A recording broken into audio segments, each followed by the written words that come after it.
2014, l'exécution du budget s'est passée encore une fois normalement. D'habitude, à la fin de l'année, pour piloter les finances publiques, si les dépenses croissent de manière rapide, on avait toujours tendance à régler, à réguler, à fermer légèrement les robinets.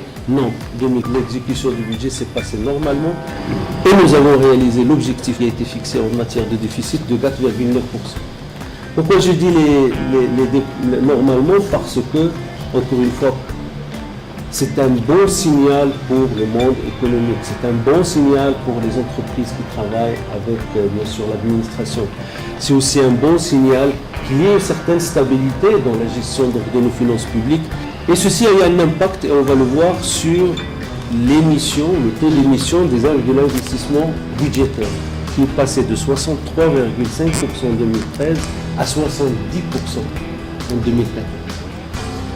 L'investissement budgétaire comporte les crédits neufs de l'année 2014 qui sont autour de 49 milliards, plus les reports qui sont autour de 17 milliards, 18 milliards.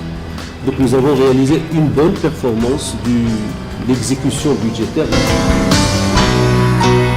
Le cours de la dette qui a augmenté pratiquement en moyenne de 4% par an depuis 2009.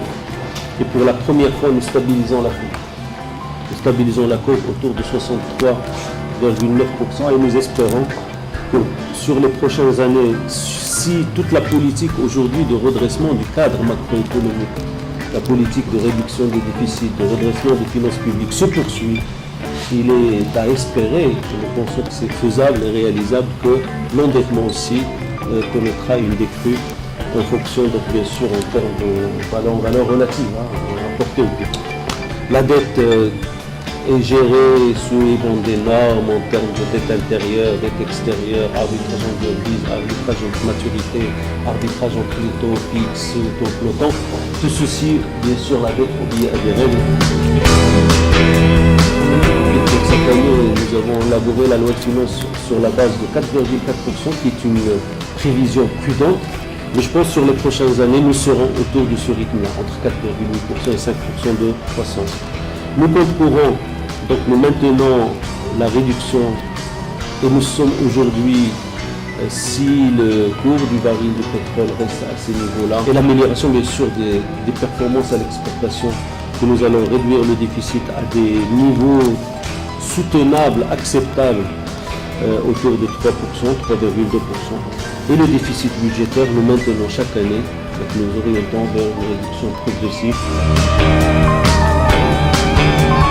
Aujourd'hui, il y a urgence. C'est la réforme la plus compliquée dans le monde. C'est un travail en cours et j'ai bon espoir que cette année, à la fin de l'année, la réforme soit adoptée et qu'on démarre le 1er janvier 2016. La réforme paramétrique, qui est une réforme urgente, nécessaire, est la première étape. Et la deuxième étape, c'est la réforme de l'ensemble des systèmes de retraite. Encore une fois, il faut rentrer dans le détail pour créer un pôle public. Comme ça, on élargit la base des adhérents et un pôle privé pour trouver les moyens et les passerelles entre les systèmes. Qu'il faut la faire et que ça va nous donner, bien entendu, un répit, entre parenthèses, de 10 ans ou de 12 ans. Et c'est la règle, dans tous les pays. Après 10 ans, il faut revenir.